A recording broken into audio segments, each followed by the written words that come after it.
Dengarlah aku,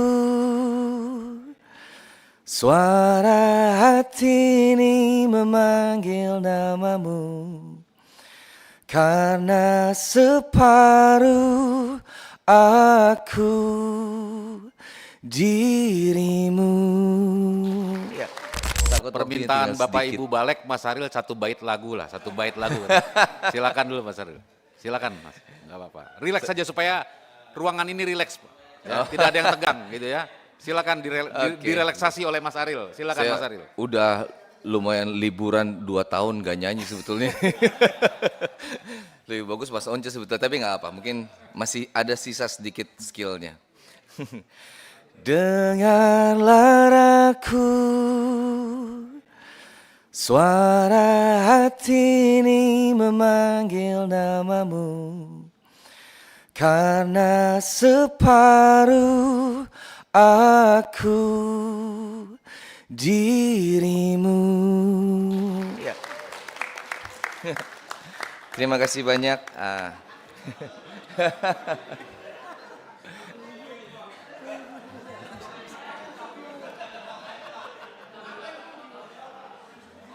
Tadi apa yang kita masukin tadi kan? Oke, silakan. Sudah ya, relaksnya sudah ya. Nah sekarang kita relax lagi gitu. Silakan Mas Aril, lanjut. Sebenarnya hanya tambahan sedikit karena ada banyak informasi di publik yang beredar yang tidak jelas gitu. Jadi mungkin di sini bisa menjadi info tambahan karena itu kan melewati telinga kita sehingga kita juga bingung gitu. Karena apa yang membuat kita bingung kita harus sampaikan di sini. Satu tentang definisi direct licensing itu sepertinya ada bermacam-macam gitu yang kita dengar. Ada yang langsung bayar ke penciptanya, tarifnya juga ditentukan oleh penciptanya. Ada juga yang bilang, oh enggak seperti itu, direct licensingnya melewati aplikasi, yang kita pikir juga oh, berarti bukan direct licensing dong gitu. Jadi itu semua membuat pelaku, kita sebagai pelaku istilahnya pengguna lagu, jadi bingung.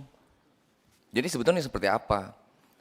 Karena kan kalau di pemikiran sederhana kita bahwa seperti Kang Arman bilang tadi dalam konteks performing rights yang betul-betul direct itu sangat merepotkan gitu kan. Apakah betul mau seperti itu?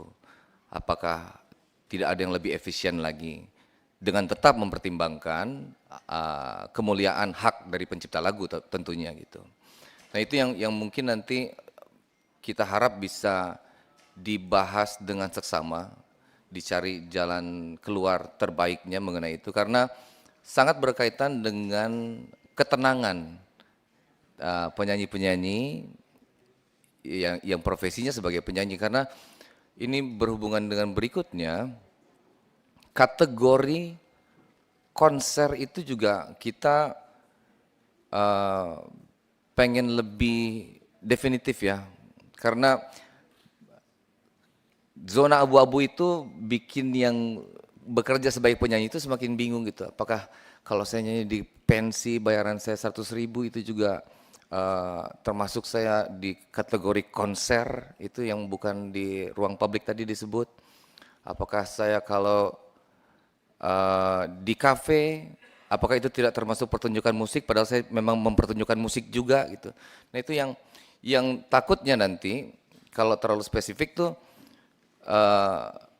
terjadi kemungkinan-kemungkinan di mana profesi penyanyi itu bisa dikriminalisasi kalau kita bilang gitu, kriminalisasi karena kayak oh perasaan nggak apa-apa nyanyi tapi kenapa tiba-tiba saya mesti dituntut, apalagi sampai seperti kemarin yang dilaporkan pidana juga gitu kan, itu terlalu serius ya maksudnya untuk hanya sebuah pertunjukan mungkin bukan skala besar, makanya tadi definisinya tuh tolong diperjelas gitu karena kita mewakili bukan hanya penyanyi profesional tapi semua orang yang ingin bernyanyi kan gitu sebetulnya, yang pemula, konser kecil, di hajatan, di kawinan dan segala macam.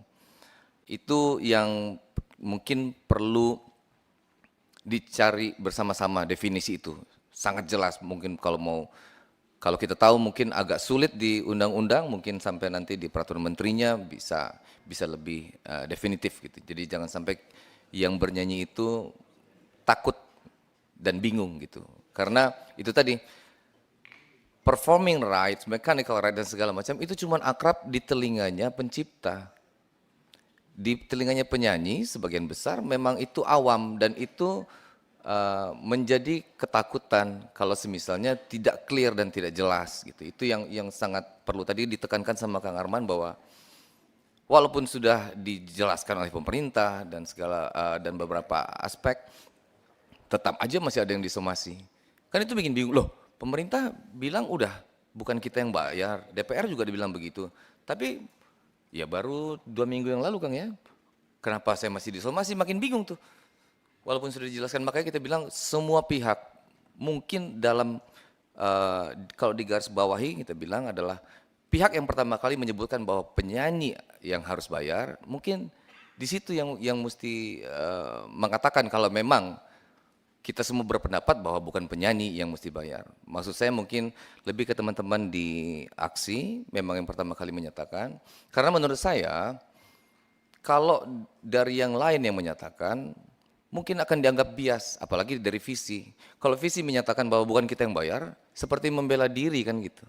Tapi kalau dari teman-teman dari aksi sendiri yang mengatakan, oh nggak seperti itu kok, mungkin ada kesalahan di masa lalu atau pengucapan, tapi kalau sekarang bisa dipertegas, lebih memperkuat lagi karena sudah asosiasi penciptanya sendiri yang mengatakan.